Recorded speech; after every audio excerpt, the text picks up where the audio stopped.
mass protests in Slovenia. Tak a teď se dostáváme do fáze číslo 2, to znamená masové protesty ve Slovinsku. It was for most people very unexpected, these events.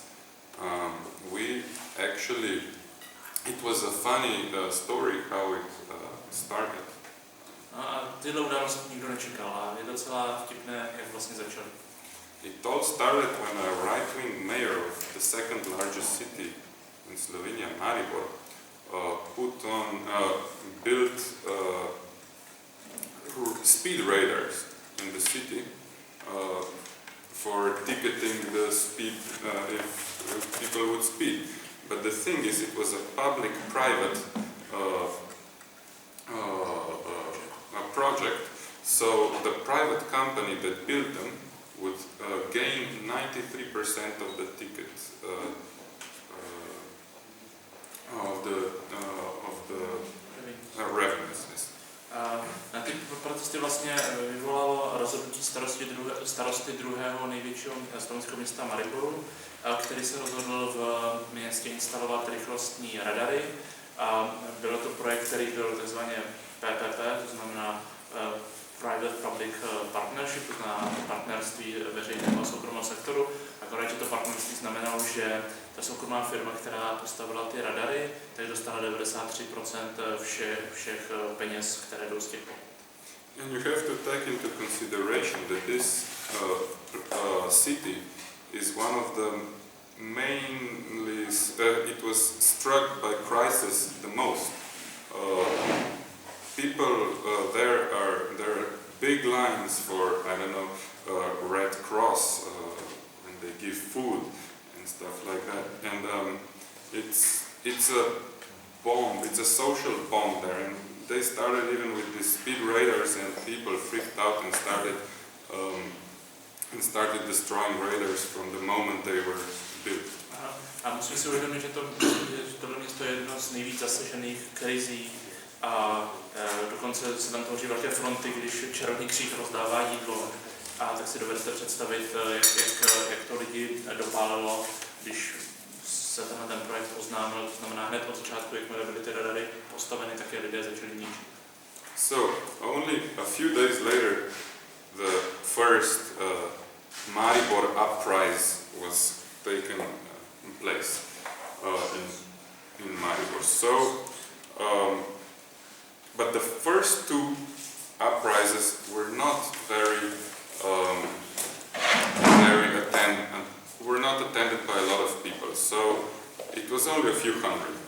To první takzvané mariborské povstání vlastně se ho nezúčastnilo příliš mnoho lidí.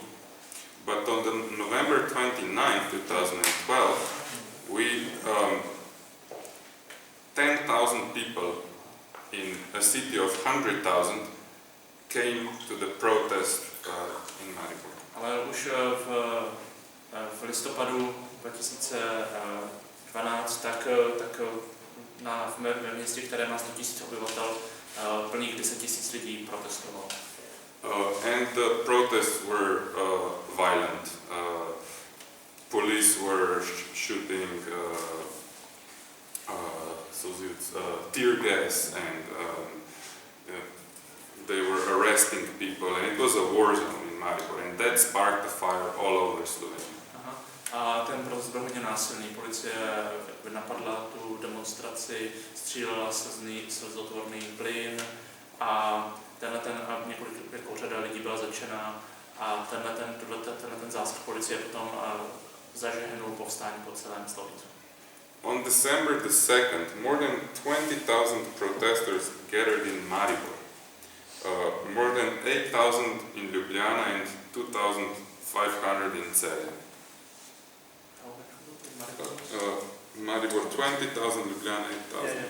A v prosinci potom bylo 25 000 v Mariboru, a 8 000 v Ljubljaně a dalších 2,5 tisíce v Celje. And the agitators for this protest were unknown. Everything was via Facebook and social networks. A organizátoři těch demonstrací byli neznámí. Všechno se to organizovalo skrze Facebook a další sociální sítě. However, administrators of these groups on Facebook started coordinating their activities very soon. A nicméně ti správci těch skupin na Facebooku a jinde začali velmi brzy s koordinací těch akcí. It was under a common name, All Slovenian Uprising, and it started to shake the country. Odehrálo se to pod názvem celoslovinské povstání a opravdu to změnilo zemi. On the first All Slovenian Uprising in Ljubljana, there was more than 10,000 people that gathered. In months that followed, upheavals these uprisings were all over the country. Ljubljana, Maribor, Celje, Koper, Murska Sobota, everywhere around Slovenia. A ty protesty prostě začaly růst od těch 10 tisíc v Lublani přes ty další města, která se zapojily. But in months that followed later, it was only based on Ljubljana mainly because we deposed that right-wing mayor in Maribor. Tak ten pravicový starosta v Mariboru byl sesazen a ty protesty pokračovaly jenom v Lublani.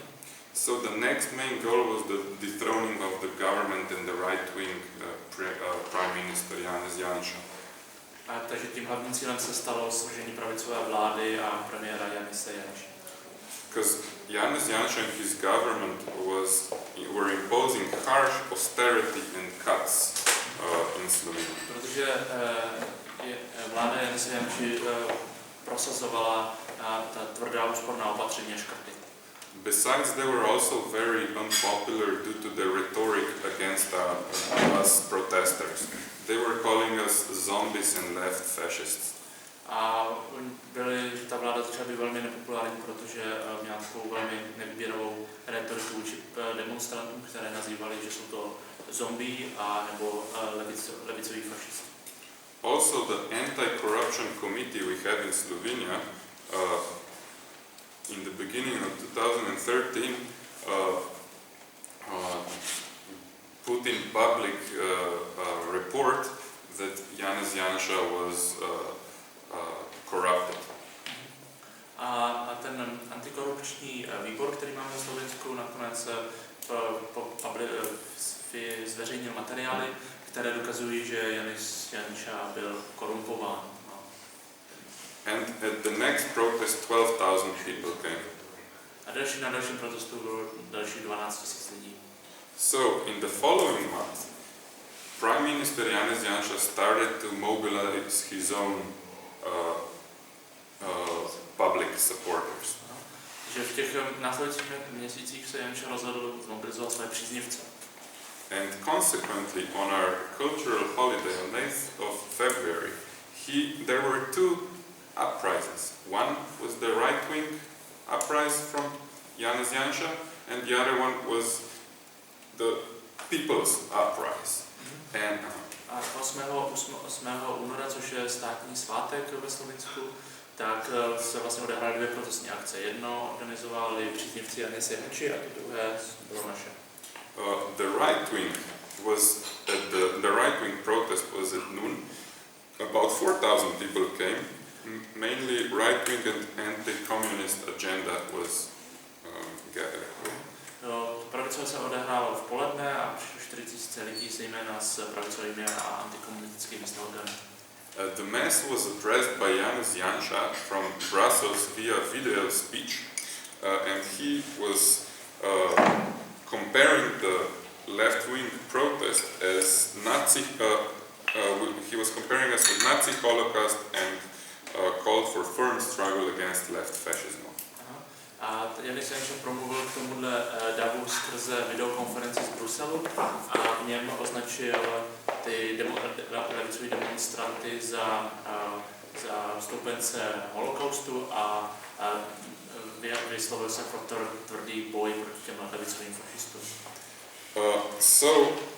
His speech provoked outrage all through Slovenia, and on the same day, on our next uprising in the afternoon, more than 50,000 people came to Ljubljana.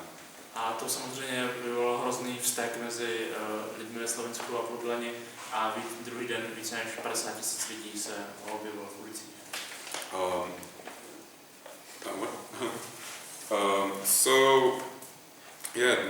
So the Janez Janša was then deposed. A Janez Janša padl. I just have to say that during these protests, a lot of new parties and faces came up.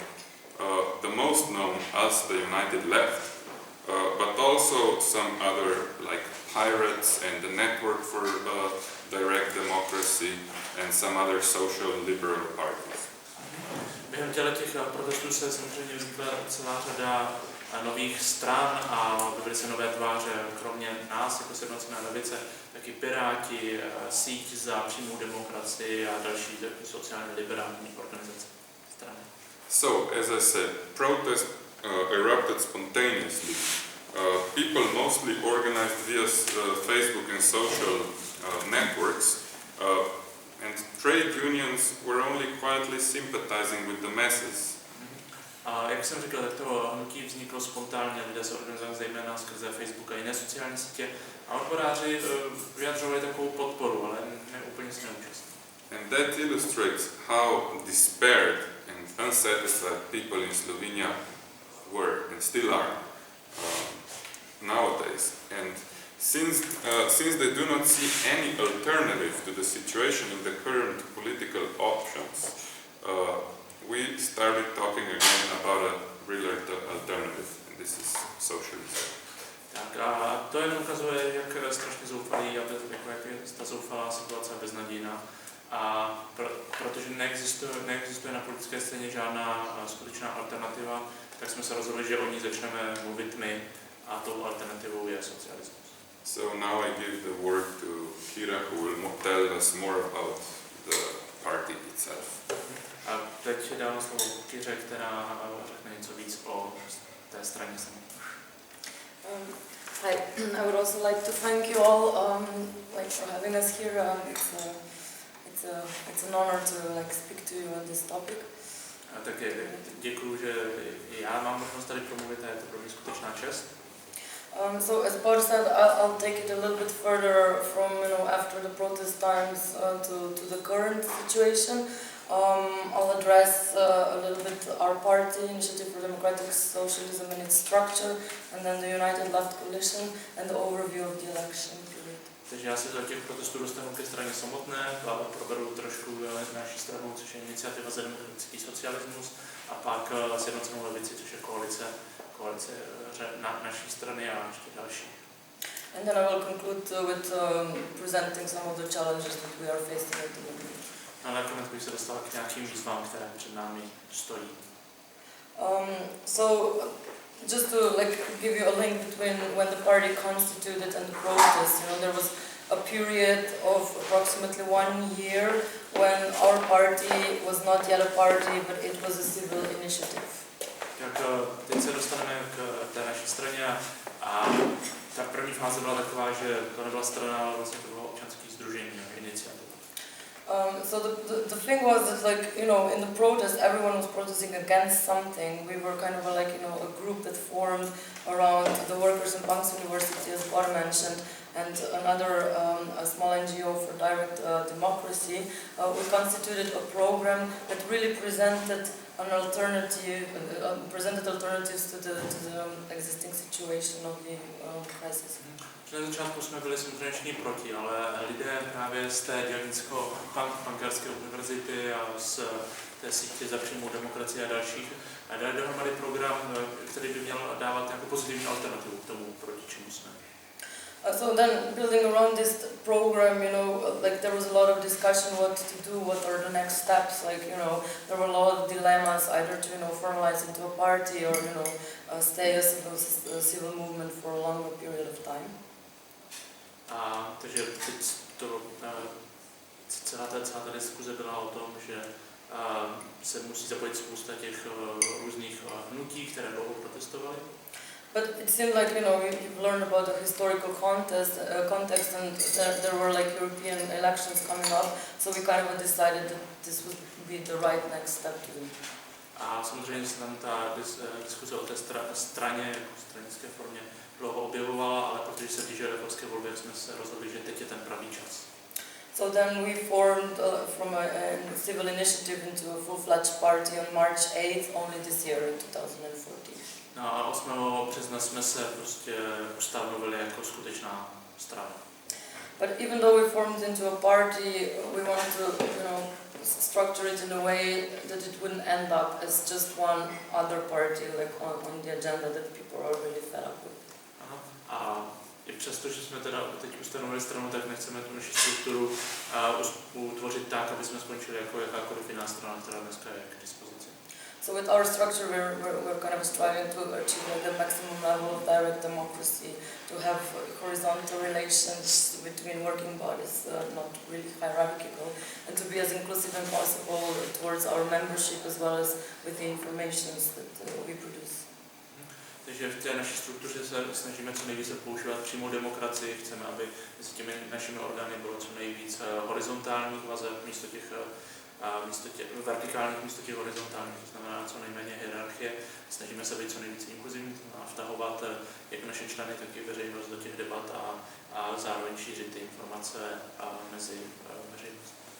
So just to give you like a brief overview of the structure, we have like a council which is a decision-making body. We don't have a president, we just have a coordinator which is, kind of has a status as a primus inter pares. Takže když se dostanu k té struktuře, tak my máme základní celostátní výbor, sjezd, který rozhoduje všechny ty důležité věci. Pak nemáme předsedu, ale máme koordinátor, který je vlastně první mezirodní. So and apart from all the intrinsical organs such as program group, communication group, and general secretariat, the main focus of our party is to have working groups working on different levels, so the local, national, and European one.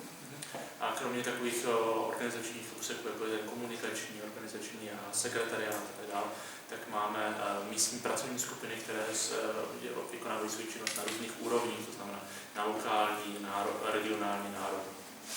So within Slovenia we have a working group that takes care of cooperation and forming alliances with like-minded organizations and tries to organize them around concrete actions.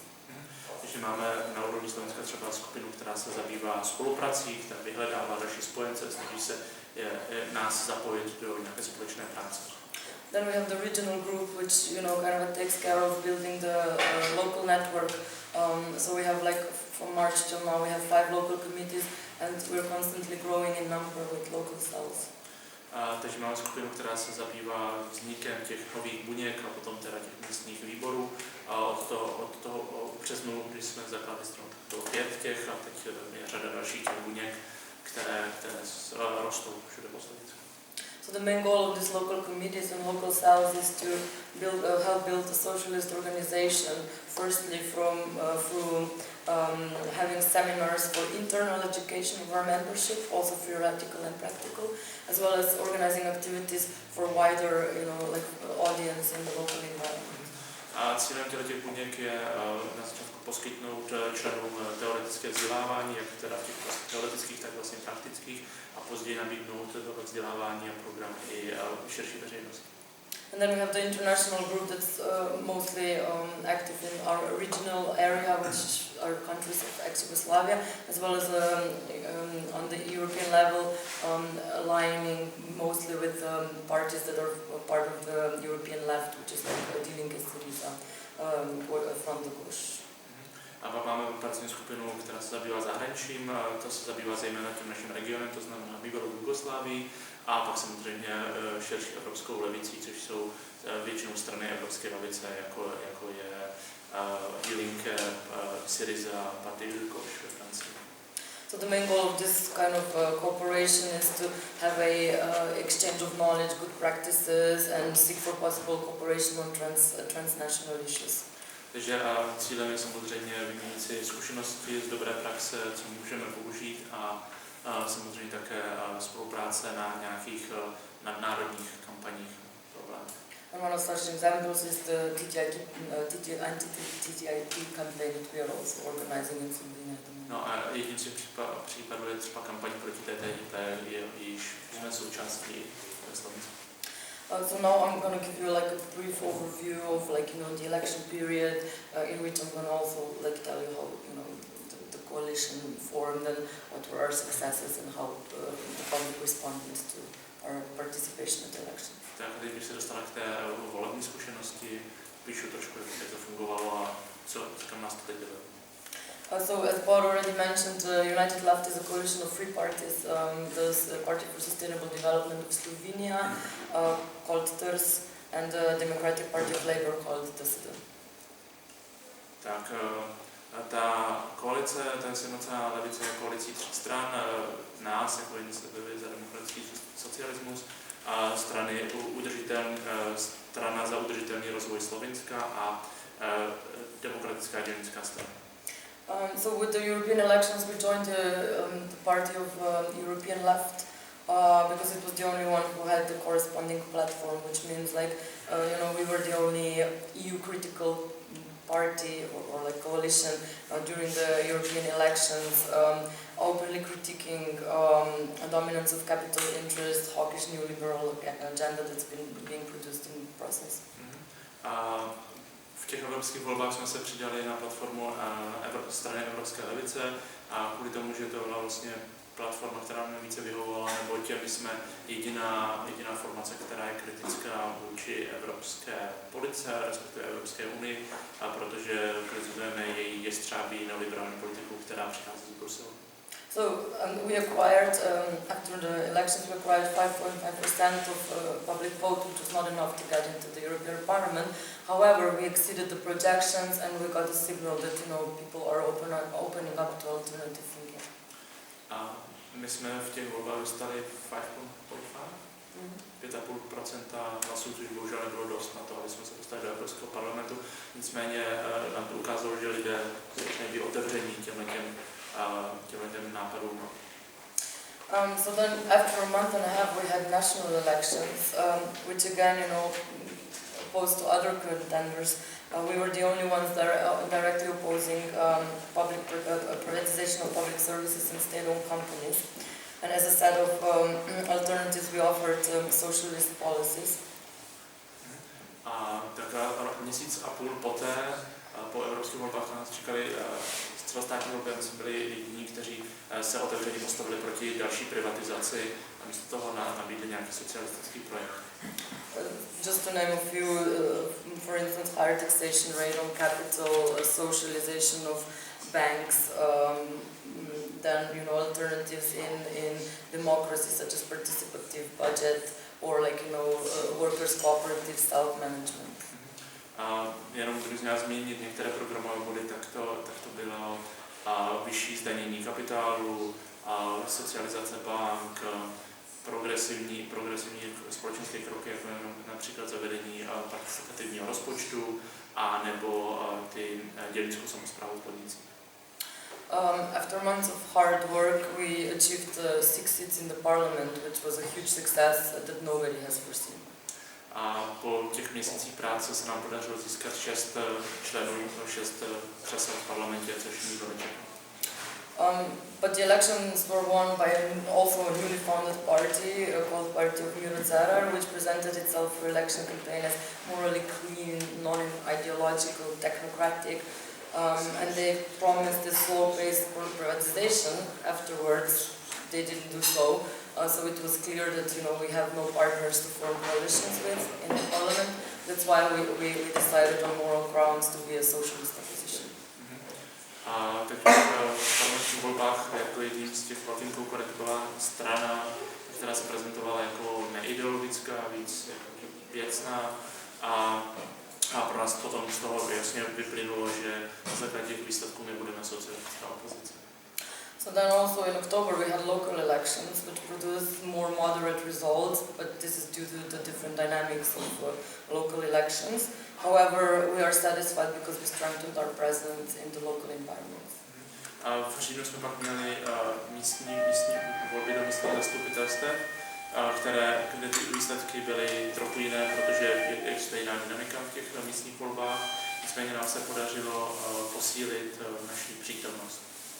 So with this overview of elections, one would think, that we had that was a harmonious decision of the coalition. We were going to attend, we were going to achieve huge success, but it was much more complicated than that.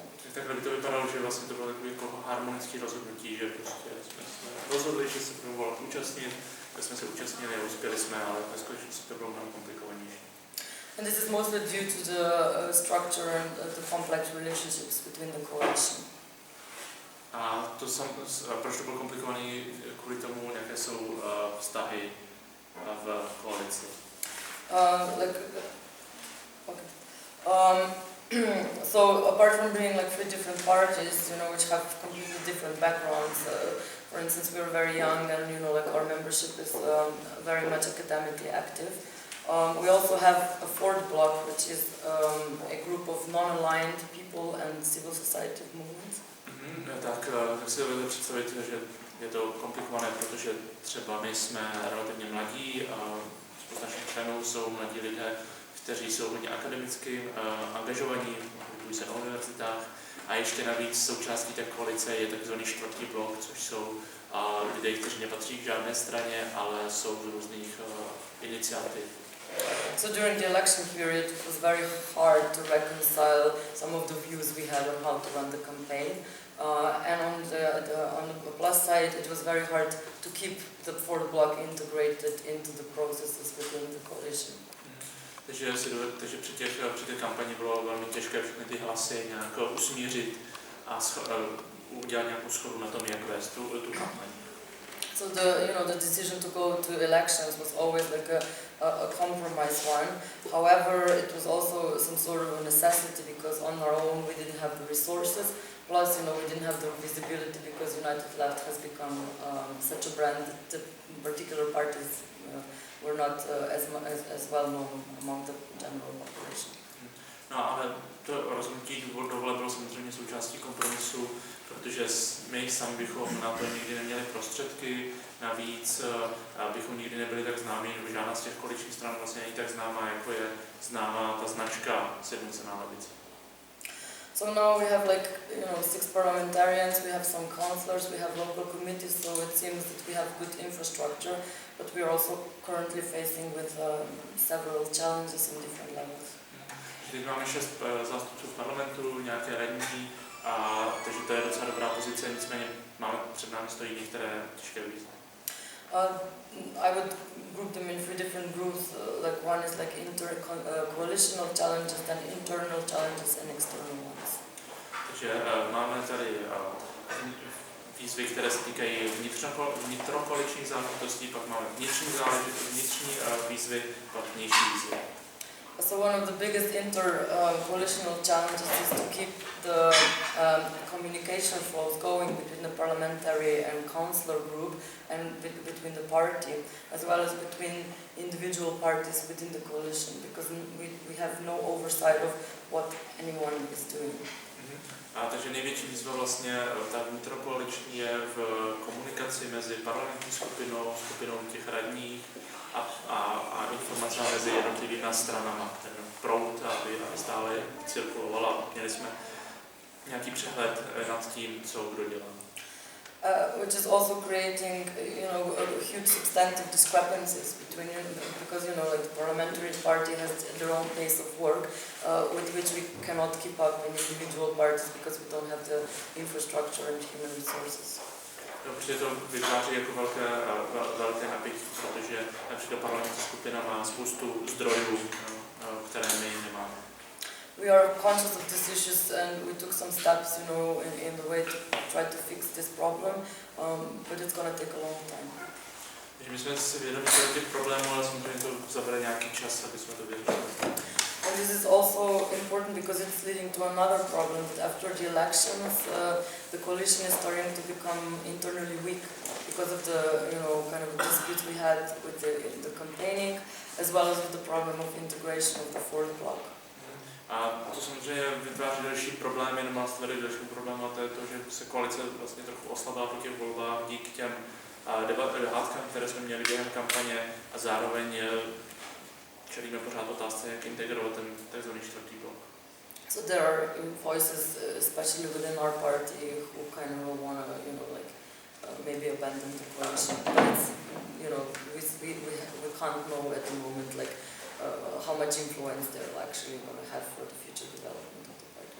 Že i například v té naší straně jsou hlasy, které vyzývají k opuštění té koalice, ale nevíme, kolik prostoru získají. So if I now move to the internal challenges, one of them, the main ones, was the internal reorganization of the party. Because of the elections, we didn't have time to have to actually consolidate the internal structure from the beginning. Takže teď ta interní výzva